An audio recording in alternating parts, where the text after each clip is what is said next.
Estamos aqui com mais uma Conversa de BDA, o podcast da AB, esse espaço em que a gente está juntando gente legal, temas interessantes que são além do próprio universo do BDA em si, para falar realmente de design, para falar de mercado. E hoje eu ouso dizer que é um dos episódios que eu mais esperei e que eu queria muito fazer, porque eu acho que tem muito a ver com o nosso dia a dia, mas eu não vou falar disso ainda, tá? Para quem não sabe, a B-Design ela é a Associação Brasileira de Empresas de Design e que tem como objetivo ampliar e fomentar o ecossistema do design nacional no mercado de serviços, comunicando a importância e resultados que proporciona para a sociedade brasileira e para o desenvolvimento do país, promovendo relações com entidades, órgãos, ou seja, ela é uma associação de design para empresas de design feita por pessoas que estão relacionadas a design. Para quem não sabe, eu sou Vanessa Queiroz, sou diretora do BDA 2023, fui diretora do BDA 2022, hoje estou sem a co-diretora Camila Moleta, mas não por conta disso ela não está entre nós, porque ela ajudou a gente a pensar em todos os episódios que a gente vai apresentar ao longo das próximas semanas, falando além do BDA, tá? Esse episódio é um episódio muito legal, eu estou com duas convidadas maravilhosas, a gente vai falar um pouco sobre o futuro do negócio, né, dos negócios, né, falando em futuro, como falar de negócios no universo de design. Quando a gente está falando de negócio, a gente está falando de gestão, a gente está falando de freela, a gente está falando de autogestão. Como eu falei, ele é especial para mim porque quem é designer e abriu a empresa que trabalha com empresas de design sabe a dificuldade no Brasil de falar desse tema e acho que a gente precisa abrir mais espaços como esse. Sem mais delongas, apresentando as nossas convidadas de hoje, Denise Saito, da Freela School, e Tita Kremer, da Bendito Design. Meninas, bem-vindas! Por favor, Denise se apresenta. Ai, a Tita, que linda. A Tita não está aqui com a gente, mas está lá. Está na sua casa, Tita, hoje? Estou em casa. Então, tá bom. Então, primeiro a Denise vai se apresentar, depois a Tita, para vocês saberem que mulheres maravilhosas que estão comigo hoje para falar desse assunto de negócios. Oi, Van, obrigada pelo convite. Oi, Tita, que está aí em casa. Bom, eu sou Denise Saito, eu sou designer de formação e eu sempre trabalhei com várias outras coisas além do design. Eu tive uma carreira que foi da produção, do audiovisual, experiências, e isso me ensinou muita coisa. Eu tive que me virar muito no meio do caminho, então sempre tive um perfil muito de autogerência. E no meio do caminho eu comecei a Freela School, que é um projeto focado em educação para freelancers, muito porque eu entendi que não tinha gente falando sobre isso, não tinha um lugar que eu fosse acessar para aprender a ser freelancer, como que faz um contrato, como tem que ter uma proposta, como que atende o cliente, como cobra. Então, esse projeto nasceu muito pensando numa necessidade que eu tive e um acesso que eu não tive para conseguir ajudar pessoas como eu trabalham de forma autônoma dentro desse universo da criatividade. E a Freela School ela é uma escola / uma empresa, porque eu também atuo como designer de experiências de educação para outras empresas. Legal. Isso acaba sendo um freela também, e às vezes eu assino como Denise, às vezes eu assino como Freela School. Então hoje eu sou freela, designer e também designer de experiência de educação. Ai, que maravilhoso. Assim como muitas pessoas que provavelmente vão assistir o podcast, que vivem essa realidade, não é à toa que a gente está aqui falando desse assunto. E você, Tita maravilhosa? Olá, gente, eu sou a Tita Kremer, sou sócia e fundadora da Bendito Design. Minha formação, por incrível que pareça, não é como designer, eu sou formada em publicidade e propaganda, porque na época que eu resolvi fazer design, que eu sou apaixonada e apaixonada até hoje, aqui no Sul não existia esse tipo de faculdade. Então, me foquei em publicidade e logo já fui procurar um lugar para trabalhar que tivesse o universo que eu gosto de trabalhar, né? Fui trabalhar em agência, onde tinha departamento de design, e fui totalmente autodidata aí no processo. Hoje, a Bendito tem mais de 20 anos no mercado, fundei em 2001, e atualmente a gente trabalha para clientes tanto do mercado nacional, como também estamos em expansão para o mercado global. Tá? Originalmente, então, a Bendito nasceu aqui no Sul, em Porto Alegre, mas hoje eu tenho gente espalhada em São Paulo, né? Tem, inclusive, uma das minhas sócias mora em São Paulo, tem uma sócia que mora em Orlando, nos Estados Unidos, a gente tem uma representante em Hamburgo, para atender as contas globais e estar de acordo com o fuso horário, e tenho gente em Natal, no Nordeste, tenho gente em Florianópolis, no interior do Rio Grande do Sul. A gente adotou totalmente depois da pandemia esse modelo remoto, né? Então tá 100% home office, é bendito. Mas o que nos proporcionou de estar com gente trabalhando de qualquer lugar do planeta, né?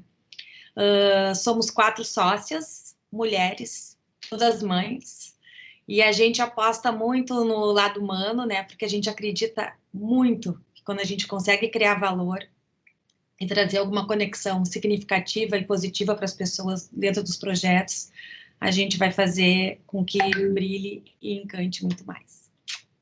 Ai, que. Não, eu fico super feliz, né? Porque esse ano, de novo, a gente está com 12 presidentes de júri, que foi uma mudança grande no ano passado, que é para trazer esse protagonismo feminino numa área que a gente sabe que também tem muito homem, né? Que é sempre os meninos ali dominando, então não foi à toa. E eu estou super legal da gente estar aqui, 3 mulheres falando de negócio para o mercado, falando em torno do BDA, mas falando de negócio. E a pauta, tem uma coisa que eu esqueci de falar que é importante. Para quem está vendo a gente no YouTube, a gente tem as chamadas no Instagram, mas o canal oficial da B-Design para os podcasts vão estar no YouTube, tá? Então, só um parênteses, não precisa cortar nem editar. Vamos lá. Gente, para a gente começar, tá? A gente sabe que o design, ele não tem um pilar principal, a gestão, financeiro, não é isso que a gente aprende na universidade. Então, desde a universidade, a gente já vem sem olhar para a gestão de negócios, sem aprender a fazer um plano de negócios. Quando a gente tem algumas universidades no Brasil que são, ou quem estuda fora, que tem um pouco mais, vamos olhar para o lado jurídico, vamos olhar para o lado de gestão. No Brasil, eu ainda acho que é muito tímido, né? Eu tenho a sensação, principalmente contratando hoje a galera de 20, que a gente... pois é, né? As gerações vão mudando. Antes a gente estava assistindo, agora a gente está falando.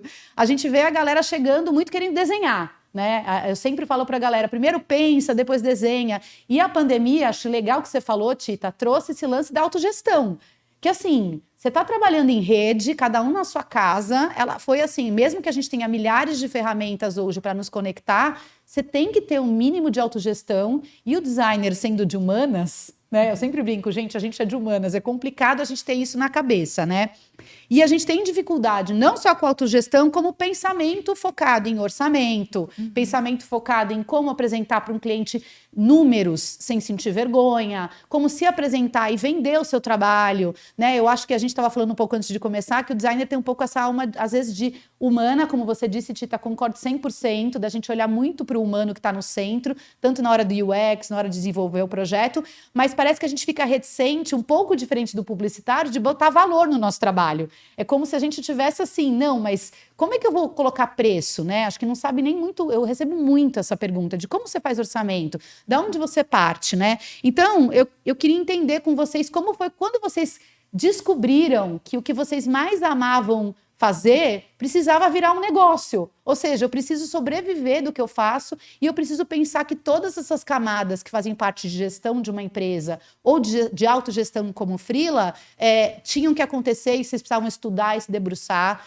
Porque eu, falando um pouco da minha experiência, quando eu comecei a minha empresa, eu olhava muito para a criação, eu e os meus sócios.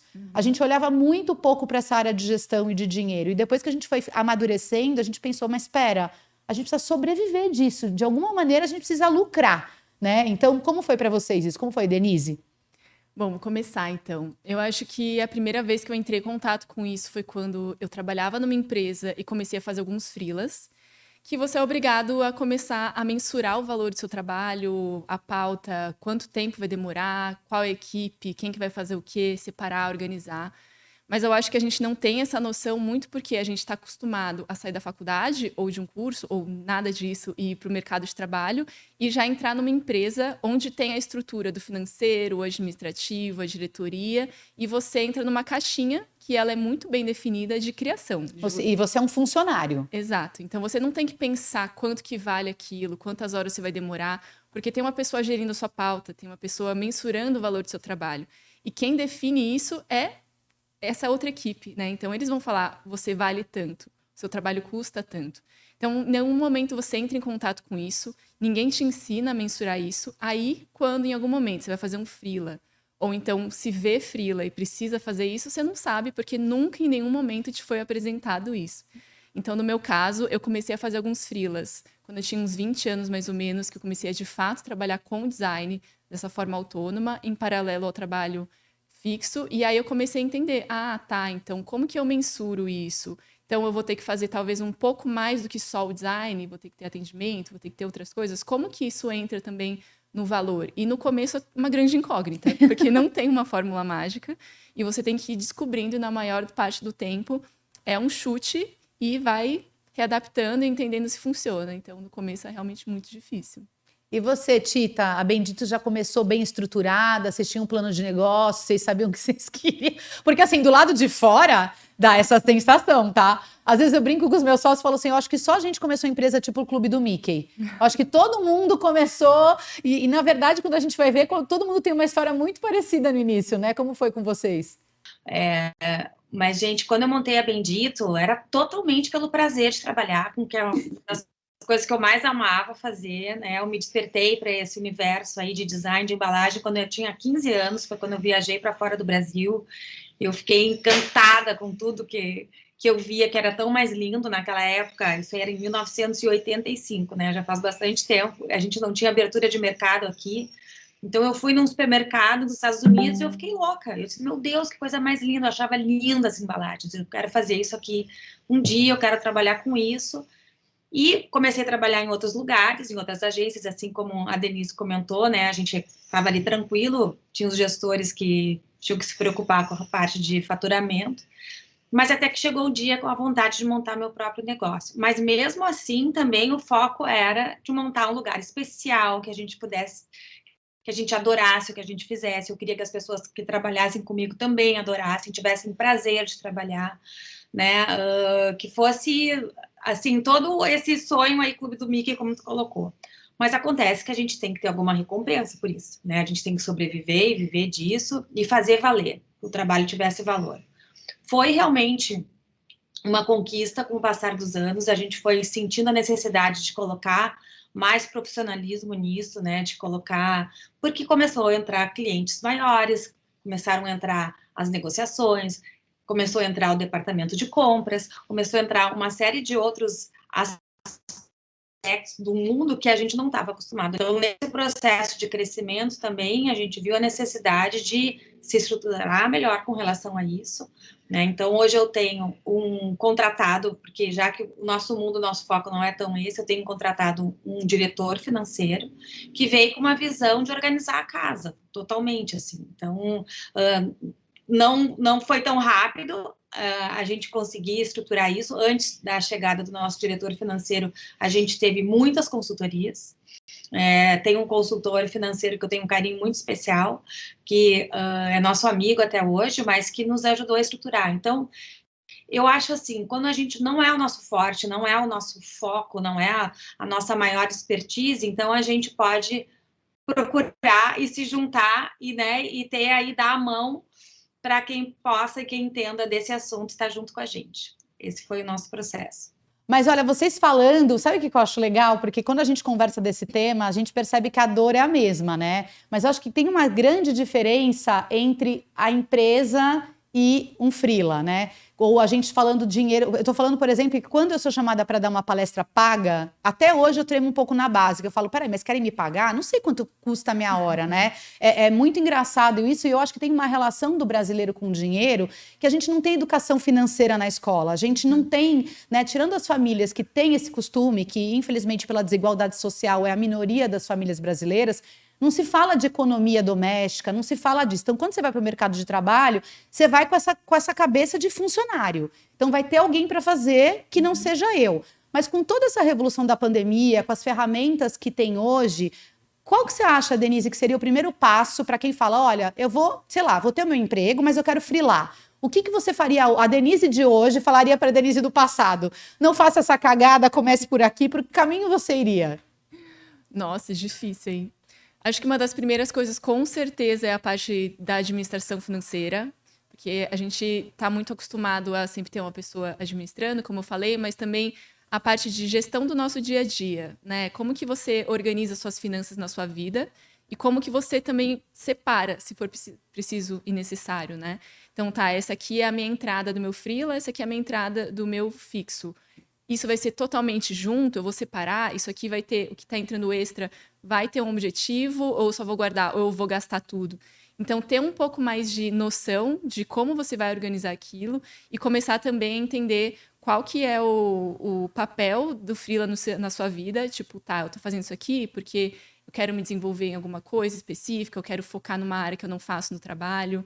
E começar a ver isso aqui também como um crescimento profissional para que você consiga se desenvolver, talvez, para um dia se tornar freela só e conseguir focar só naquilo. Acho que são duas coisas separadas e complementares, que eu acho que quando você tem uma noção muito grande de onde você quer chegar e do financeiro, juntas elas fazem com que a sua vida seja um pouco mais tranquila de administrar junto. E você, Tita? Bem, eu confesso para vocês que quando eu montei a Bendito, meu foco principal não era o negócio, né? Eu queria ter um espaço que eu tivesse prazer de trabalhar com o que eu adoro. Eu comecei trabalhando realmente dentro de agência, dentro de outras empresas, e não tinha absolutamente essa preocupação, era total com o que eu gostava de fazer. Mas até que chegou um momento, eu disse, não, vou montar o meu espaço, que eu queria muito que as pessoas amassem o que estivessem fazendo, tudo aquilo que me fascinava no mundo de design, eu queria que as pessoas também ali estivessem nessa mesma vibe, só que isso tinha que ter um valor, né? Tinha que ter uma recompensa. E como que a gente valorizar toda a nossa dedicação, toda a nossa entrega, toda a nossa imersão em cada projeto, na conquista de novos projetos, de novos clientes, enfim, a gente precisava de alguma forma se estruturar. No início, eu comecei com consultorias, achei que não era assim tão... ia colhendo opiniões, enfim, processos de como a gente poder estruturar essa área. A gente tinha mais uma pessoa que fazia quase que praticamente a contabilidade. E quando a gente viu a importância de alguém que tivesse um olhar para o negócio, que ele fosse lucrativo e que ele tivesse valor. E aí, após as consultorias, né, e tenho consultores, tem um deles que é amigo até hoje, que é o Fernando Maravilha, que foi assim fundamental para todo esse nosso crescimento, principalmente porque a gente começou a trabalhar com clientes, né, bem mais estruturados, contas nacionais, multinacionais, onde existe uma outra forma de negociação, onde a gente começa a falar com o departamento de marketing para demanda de projetos e a negociação de valor é com o departamento de compras, que é completamente outra cabeça, e eu não tinha preparo nenhum para isso, né? Então, tive que aprender a lidar, aprender novos termos, aprender a negociar. E hoje a Bendito tem um diretor financeiro. Então, assim, se não é o meu forte, se não é a minha expertise, eu não tenho formação em administração de empresas, mas sou uma empreendedora, né? Tenho 4 sócias que estão, aliás, nós somos 4 sócias, que estamos juntas, mas nenhuma tem esse foco. Então, já que não é a nossa expertise, vamos trazer alguém que entenda do assunto, e a gente tem um diretor financeiro que, felizmente, organiza toda a casa, nos puxa a orelha e nos conduz e nos orienta. É isso. Não, e eu assim, eu tenho um olhar sobre isso do negócio que eu acho que a gente sofre um pouco, porque a gente teve, pelo menos vocês duas têm o mesmo pensamento que eu, não é à toa que vocês estão aqui, no sentido de que a gente ama o que faz. Mesmo sendo multidisciplinar, porque eu acho que o design ele te dá esse panorama de você poder atuar em várias coisas que você gosta, né? Se você trabalha com embalagem, você vai se interessar pelo digital quando aquele trabalho tem uma conexão com aquilo, você quer ver o que você está fazendo reverberar por vários lugares, e experimentar é totalmente inerente ao que a gente desenvolve. Só que quando você vai para uma mesa de negociação, você tem que fechar a tua cabeça desse lugar e olhar de maneira pragmática, até para você conseguir exercitar o não como posicionamento. E vocês conseguem fazer isso? Porque, para mim, a maior dificuldade, primeiro, é não levar para o pessoal. Ela fala assim, cara, não está botando valor no meu trabalho, como assim? Porque quando você vai para uma mesa de compras, eu adorei que você falou isso, Tita, porque eu acho que o primeiro choque da gente de realidade, trabalhando com grandes empresas, é você parar de falar com o fofinho do marketing, que está ali sonhando com você pelo projeto, e cair numa mesa de compras que o cara fala, dane-se, ele negocia clips e design. Então, assim, você tem que saber dizer não, né? Então, como vocês fazem isso? Como você faz, Denise? Eu acho que até a gente estava falando antes de começar aqui, que quando a gente está começando, a gente é muito artista, quer fazer pela criação e tudo mais, e a gente tem muita dificuldade de barrar as coisas que vêm e nem são tão legais assim, porque a gente quer fazer, a gente quer mostrar, e é um processo de amadurecimento, né? Você filtrar o que aparece. Tipo, tá, isso aqui é interessante, mas talvez não vale a pena, porque é muito pequeno, a grana é pouca, ou o cliente nem é tão legal assim.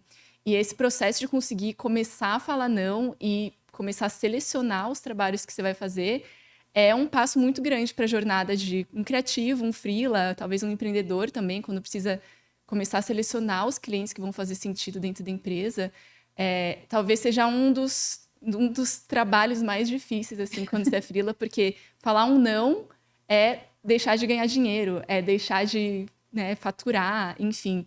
Só que, às vezes, vai dar tanta dor de cabeça e vai te dar tanto mais trabalho que vale mais a pena não pegar do que colocar aquilo na sua pauta e espremer seu tempo e não dormir durante a madrugada para conseguir aquela grana, assim. Então, esse trabalho, para mim, é um trabalho de centramento, de autoconhecimento, de saúde mental, para que você consiga fazer menos, que valha mais a pena, e conseguir cada vez mais ter grandes projetos que vão durar mais tempo, vão te dar mais dinheiro, e conseguir falar não para essas outras coisas que talvez não valham tanto a pena. Não, e Tita, você tem um desafio como o meu, são 3 sócios, né? Eu também tenho 3 sócios. Como é que vocês fazem aí? Vocês demitem cliente? Porque, sinceramente, foi um dos maiores prazeres que eu senti na minha vida. Foi a primeira vez que eu cheguei nesse grau de maturidade que a Denise está falando e falar, pera, a relação tóxica, às vezes, ela não é só do lado de cá, né? Não é só pessoal. Ela também é entre empresas e parcerias de negócio. Porque, deixa eu avisar uma coisa para a galera que está assistindo, principalmente se tiver cliente, que, assim, não existe fornecedor.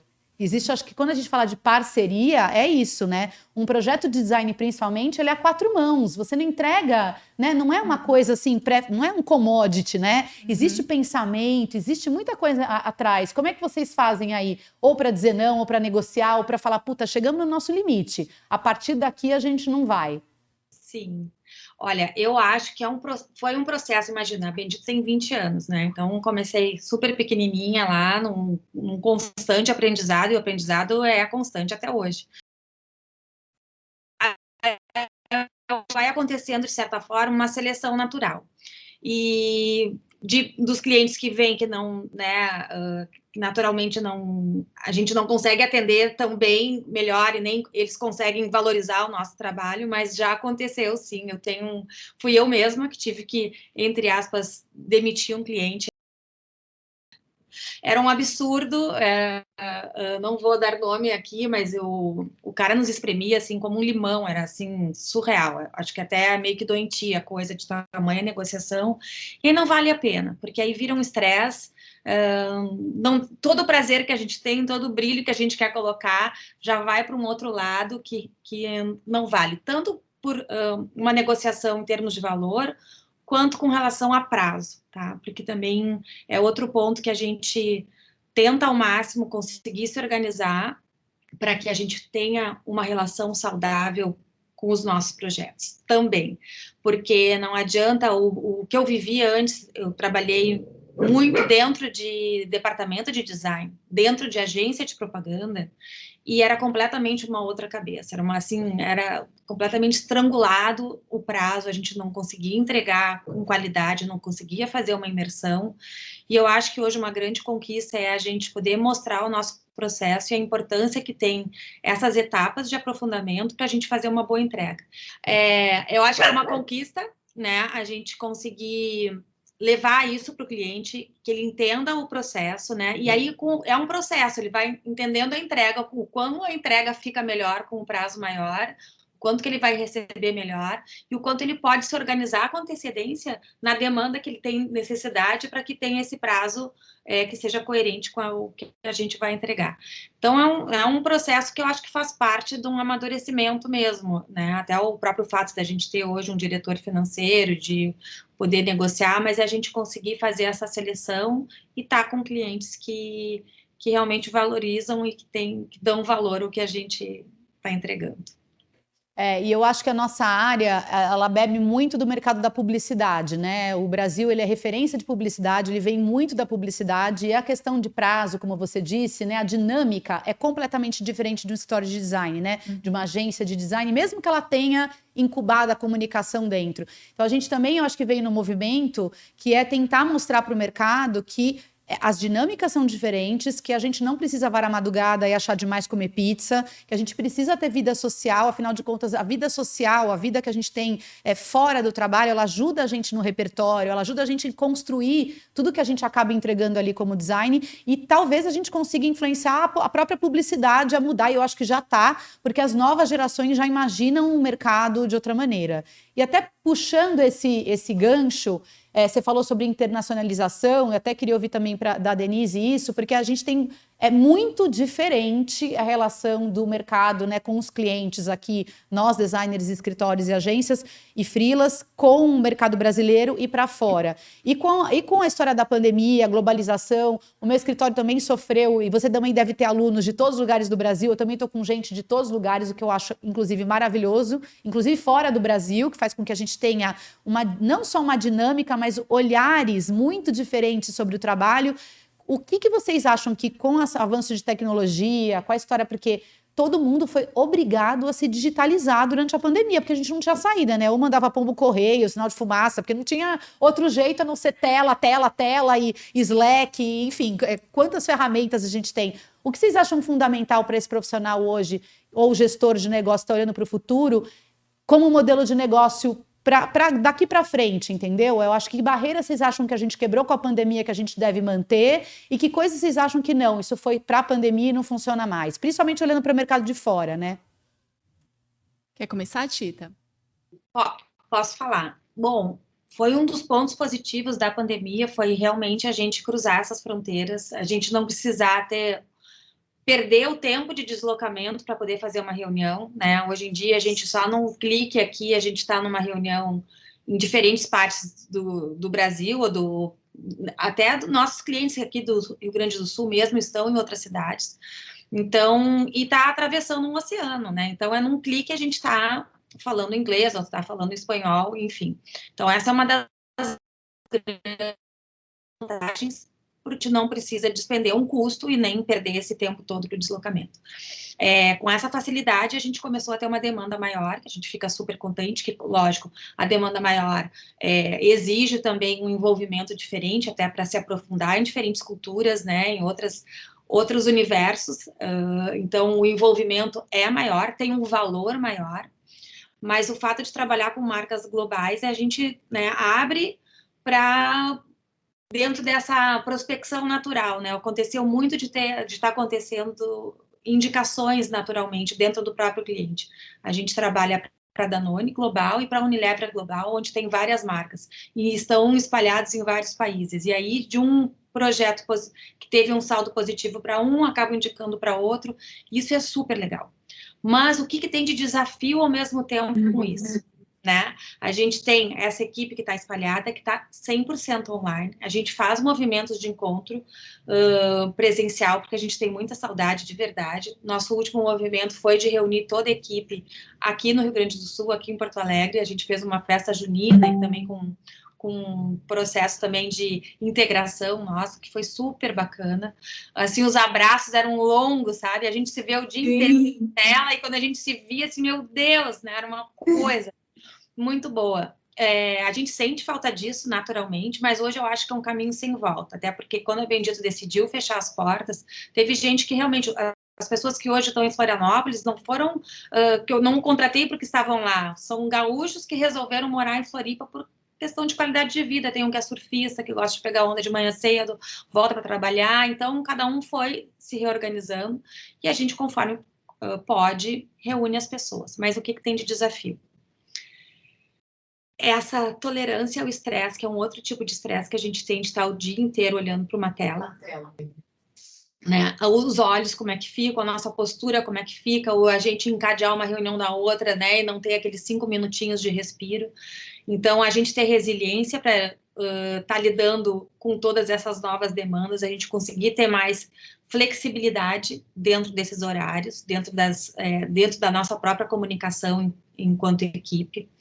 Né? Como que a gente vai usar e monitorar e controlar todas essas novas tecnologias? Felizmente, a gente tem um monte de ferramentas que a gente consegue se organizar, né? De aplicativos, enfim, para a gente conseguir se reunir. Tem o Miro, que a gente faz uma troca super legal, né, enquanto brain criativo, enfim, vários inputs que as pessoas acabam colocando, vira realmente uma grande mesa de trabalho, junto com o cliente. Então, tem vantagens que são super bacanas, mas que são desafiadoras também para a gente encarar. Como, por exemplo, quando a gente faz uma reunião de review, antes o nosso designer chegava, a gente imprimia em papel, a gente riscava em cima, rabiscava, recortava, era uma coisa assim muito orgânica. E hoje a gente está dentro da tela do designer, né? A gente está avaliando um projeto, a gente está ali dentro. E aí ali mais para lá, mais para cá, a gente começa a fazer uma interação num review muito mais acirrada, muito mais profunda, que também isso pode incomodar. Outro desafio, com essa liberdade que a gente tem das pessoas estarem em qualquer lugar do planeta, vamos dizer assim, como que a gente retém esses talentos? O que a gente faz com que eles prefiram continuar com a gente? Porque é muito fácil. Assim como eu contratei gente, eu coloquei um post no LinkedIn que eu estava contratando, apareceu gente de todo o Brasil e fora do Brasil, gente de Portugal, enfim. Então, ao mesmo tempo que eu posso trazer, eu também posso perder, né? Então, eu acho que esse é um grande desafio, essa retenção. E como que a gente faz essa gestão com um olhar humano, né?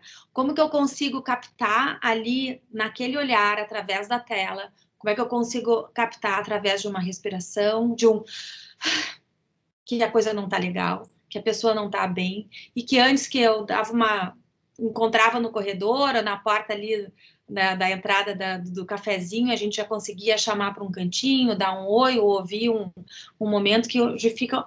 Não é impossível, mas ele é mais difícil, ele não tem a questão do toque, do olhar, né? Então, como é que a gente consegue fazer essa gestão toda e sem perder uma essência da Bendito, que é, assim, originalmente foi a minha intenção e meu propósito de montar esse lugar, que eu acredito ser especial, né? Que as pessoas adorassem estar trabalhando e desenvolvendo e dando o seu melhor. A mudança de cultura, eu acho que foi um grande desafio para empresas como a nossa, que tinham o lance interno, esse negócio, a gente também tinha uma casa. Para mim, foi a maior dificuldade, foi entender como a gente ia transportar essa cultura pulverizada. Mas no caso do freela, ou da pessoa que trabalha sozinha, ou que faz freela, tem o lance do relacionamento, né? Porque se deixar, eles entram numa casca que nem uma tartaruga e não saem mais, né? O que você dá de dica? O que você fala para essas pessoas? Por exemplo, eu acho que o designer tem que estar no LinkedIn. Eu falo isso para os meninos e as meninas, eles dão risada. Eu falo, gente, é ali que você vende o trabalho e sabe o que está acontecendo para se relacionar enquanto negócio. Não é no Instagram, né?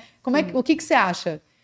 Eu acho que depende muito do perfil da pessoa. Tem gente que é essa pessoa que vai ficar na concha, tá feliz que tá ali, sozinha, isolada de todo mundo, e a pandemia só deixou a pessoa no mais ambiente confortável, que ela já estava acostumada. Agora tem a pessoa extrovertida que gosta de socializar, gosta de trombar no corredor e puxar um assunto. Para essas pessoas, de fato, com certeza é mais difícil, porque o freelancer tá isolado a maior parte do tempo, não tem interação com as pessoas. Normalmente ele é alocado em projetos que têm curta duração, então um mês está em um, no outro mês está em outro, então não cria relações muito profundas, não tem essa coisa do dia a dia de conversar com as pessoas, então de fato é muito solitário. E eu acho que pessoas sofrem mais, outras pessoas sofrem menos. Eu sou uma pessoa que sofre menos porque eu sou mais introspectiva e um pouco mais tranquila em relação a interagir com muita gente, mas eu sei que muita gente sofre bastante com isso. Aí, fazendo um link da pergunta que você fez antes e com o que a Tita falou sobre a oportunidade de você também trabalhar com outros países, isso eu acho que é uma coisa que abriu uma porta muito grande para os freelancers, porque você consegue trabalhar para qualquer país, mas, ao mesmo tempo, isso é uma concorrência muito maior, porque você não está concorrendo só com o Brasil, você está concorrendo com o mundo inteiro. E com o home office, que para os freelancers era uma coisa que já vinha desde sempre, agora todo mundo faz home office, mesmo quem trabalha em trabalho fixo, então meio que todo mundo também é seu concorrente, mesmo quem trabalha fixo, que talvez tenha um pouco mais de tempo, consegue fazer mais freela.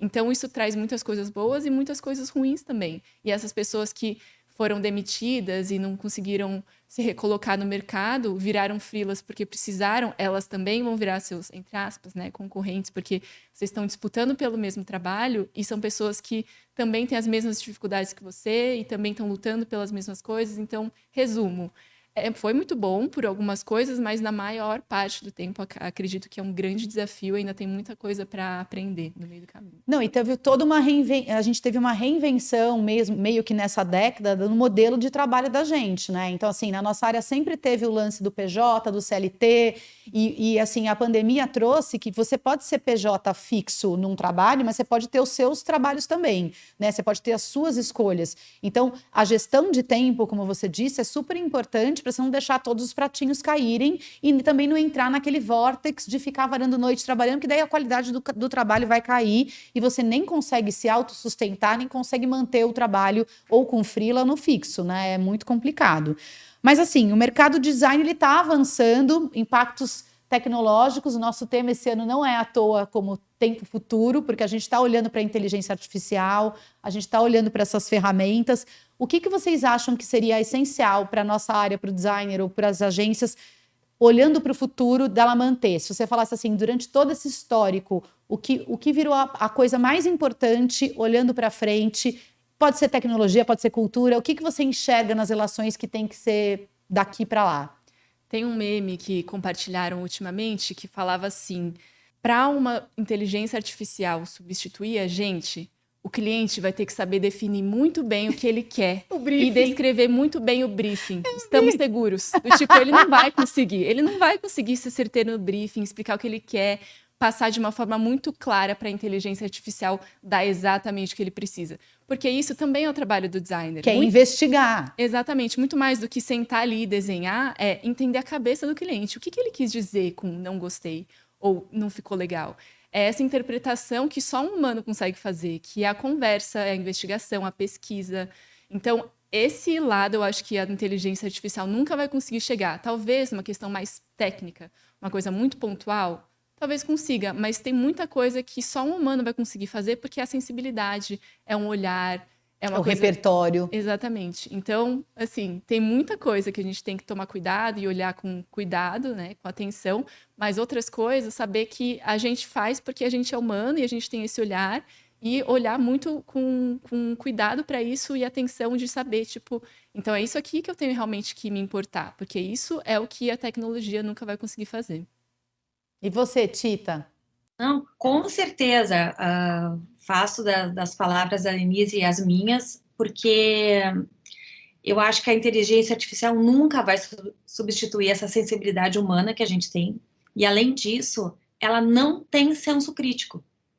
Eu acho que ela vem a contribuir, ela pode nos facilitar tanto em processo criativo, ela pode nos estimular, ela pode gerar insights, pode, né, ter outras combinações ali. Esse briefing tem que ser muito bem feito, com certeza, mas ela não tem senso crítico, né? E essa percepção, esse olhar, essa sensibilidade, ela é nossa, ela é humana, e ela que vai além, mas é um caminho sem volta. Acho que a gente tem que saber se apropriar dela, saber aproveitar dela, o que ela pode contribuir para um bom projeto, pode contribuir para a combinação de uma boa imagem, mas tem um ponto, assim, que eu queria falar em algum momento, que é a questão da verdade, sabe? Porque ela é uma compilação de tantas coisas, e hoje, assim, eu vejo até pelos meus próprios filhos, eu tenho filhos adolescentes, né, e que questionam, eles já vêm com uma cabeça, assim, de tudo é questionável. Tudo que é digital já não se sabe se é verdade, né, se é fake ou não é, e que até uma inteligência artificial está já gerando tantas imagens, tantos, né, até comercial, recentemente, né, o vídeo, que foi super polêmico, nem vamos entrar aqui na questão, mas o que é verdade e o que não é? E aí o quanto que a gente vai ter esse senso crítico e essa sensibilidade de só se apropriar ali, puxa, ali gerou um insight, mas quanto que eu vou fazer, ou vou trazer essa verdade? A gente, para um projeto, para um cliente que a gente tinha que trabalhar fragrâncias, a gente tinha que trazer uma flor super especial e tal, que trouxesse verdade, trouxesse através da imagem, inspirasse ao aroma, né, a fragrância em si. E a gente foi lá perguntar para nossa amiga inteligência artificial e pedir para ela ideias e sugestões de flores. Só que ela trouxe umas flores que são tão esdrúxulas, até lindas, negócio assim incrível, mas que aí, como faltava a verdade, ela não passava essa sensação de perfumação que a gente queria passar, né? Então, assim, dali a gente não conseguiu aproveitar nada, porque ficava falso. Então, acho que a verdade é um tema, assim, que eu gostaria de falar, que, né, existe a verdade, a pós-verdade, né? O que a gente vai acabar criando nisso aí, o quanto que vai ser ainda mais importante do que tudo é a gente estar olho no olho, a gente estar... Eu não sei, eu acho que talvez vá acontecer uma grande outra revolução aí de valorização desses momentos de contato e de verdade entre as pessoas. Mas É o que a gente sempre fala, que o humano não vai ser substituído, né? Isso aí é uma coisa que a gente pode usar as ferramentas e a inteligência artificial para facilitar o nosso trabalho operacional, para coisas que hoje você não quer fazer, mas eu acho que realmente o pensamento crítico, a ideia, a troca, o relacionamento, isso não tem como a gente substituir.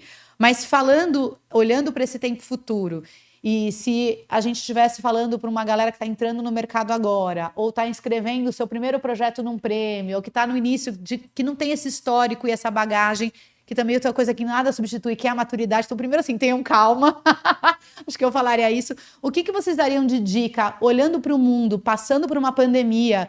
A gente teve aqui também essa semana com o Danilo Cid e Dana Couto, falando que a gente teve a grande revolução de ideias, de movimentos culturais na década de 20, e depois a gente teve de novo agora no 2020, achando que a gente ia ter uma outra revolução, mas aí veio a pandemia e falou para o mundo, que a gente está olhando para outro lugar. Que dica que vocês dariam, assim, para o futuro? Vai lá, Tita. Olha, antes de a gente entrar aqui no podcast, eu tive uma informação que eu achei super legal, que recentemente no Fórum Econômico Mundial, eles listaram as principais habilidades, ou as habilidades mais importantes que a gente deveria ter para 2025, que é daqui a pouco, né? E elas, de certa forma, assim, têm tudo a ver, tanto com o nosso universo enquanto designers, ou até como empreendedores. E eu até salvei aqui algumas que eu acho bem importantes, que vale como um conselho para a gente valorizar. Pensamento analítico e inovação, né? A gente conseguir ter o pensamento crítico, analítico e saber ser inovador nesse mundo aí que está borbulhante de inovações. A gente conseguir manter criatividade, originalidade e iniciativa, né? O quanto que a gente vai romper aí e ser original no que a gente estiver criando. Para a gente conseguir resolver problemas complexos, né? Porque o mundo, ele está crescendo, a gente cada vez vai ter mais pessoas no mundo e cada vez a gente vai ter mais diversidade no mundo. E quanto mais diversidade, a gente vai ter mais problemas que a gente vai ter que resolver. O design é feito para isso, para resolver alguma situação, para trazer uma solução para algum problema. Então, a gente vai ter problemas mais complexos para poder lidar. Então, essa agilidade, conseguir continuar com essa sensibilidade e percepção. E outro ponto, a inteligência emocional. Mais ainda, né? Porque a gente já tem que ter. Então, como que a gente faz uma liderança que seja positiva, que seja otimista, que seja para frente, né? E como que a gente também faz o estímulo, que é até uma coisa, Van, que tu comentou ali antes, que é para esse autodomínio, né? Como que a gente vai se dirigir, a gente vai se automover, ou até para as pessoas que fazem free, enfim, que são muito mais autocentradas, como que a gente vai conseguir se autoliderar, né? E aprender também a fazer uma liderança. Eu acho que também o estímulo a liderar também é uma habilidade que a gente vem a ser conquistada e que é um desafio aí para os novos momentos, para a nova era. Não que não fosse antes, tá? Mas eu acho que é assim que eles reforçam ainda mais nesse novo momento que a gente está vivendo. E você, Denise? Olha, eu diria, sai um pouquinho da caixinha do designer, porque eu acho que designer tem essa coisa de viver o mundo do design muito a fundo de uma forma um pouco obsessiva. Sim. Assim. Então, é sempre... Só fala disso. Só fala disso. Você sabe que quando a gente ia para o N-Design, na época da faculdade, eu brincava. Quando a gente vai para o N-Design, para quem não sabe, Encontro Nacional de Estudantes de Design, para quem nunca foi, vá, porque ainda existe, é maravilhoso. Eu brincava, no N a gente não fala de design. Porque a gente já vai ver palestra. Quando vamos tomar uma cerveja, dá para a gente falar de alguma coisa que não seja design.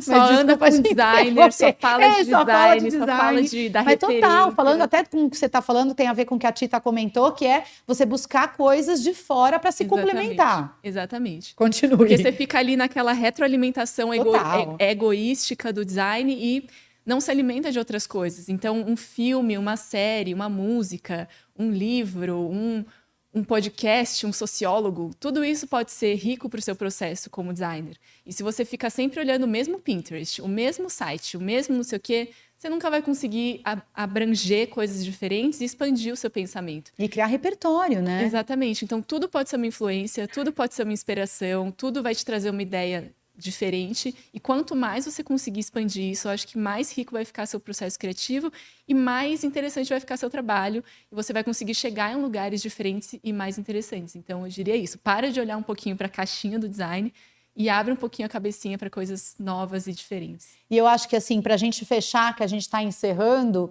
eu acho que uma coisa muito legal que a pandemia trouxe para a gente foi essa possibilidade de conexão com os mais diversos assuntos e as mais diversas plataformas.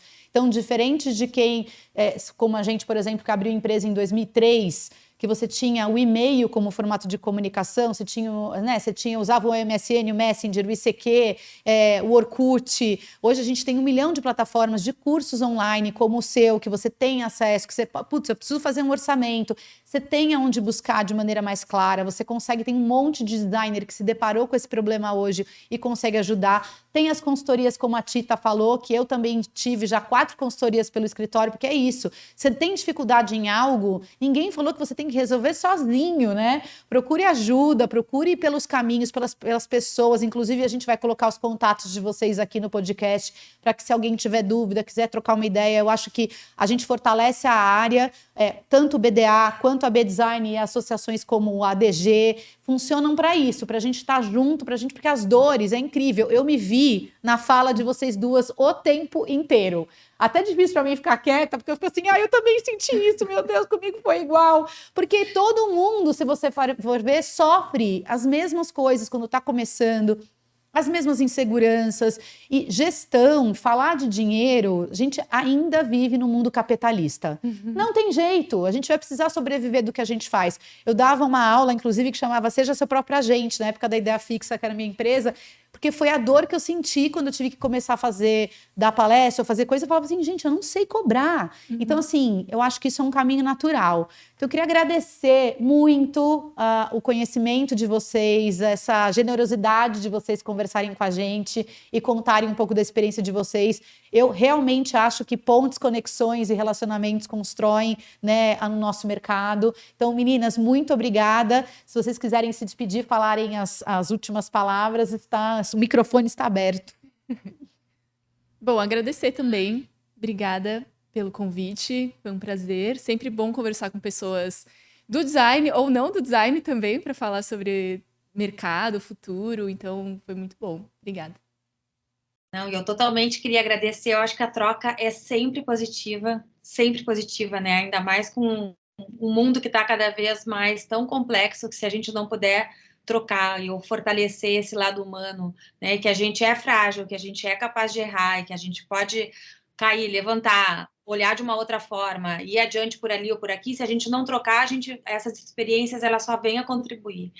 Então, uma oportunidade aqui de ouvir também de vocês, sempre é crescimento, e fico realmente aberta, quem quiser fazer contato, quem pode compartilhar meu e-mail, enfim, vai ser um prazer também ouvir e poder contribuir com alguém, que eu acho que quanto mais juntos a gente estiver, mais a gente cresce.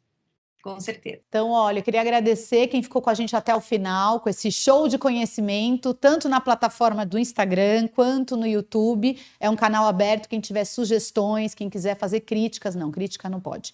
Quem quiser, brincadeira, pode. Manda pra gente, que a gente vai receber com o maior carinho. A gente se vê no BDA e é isso. Um beijo.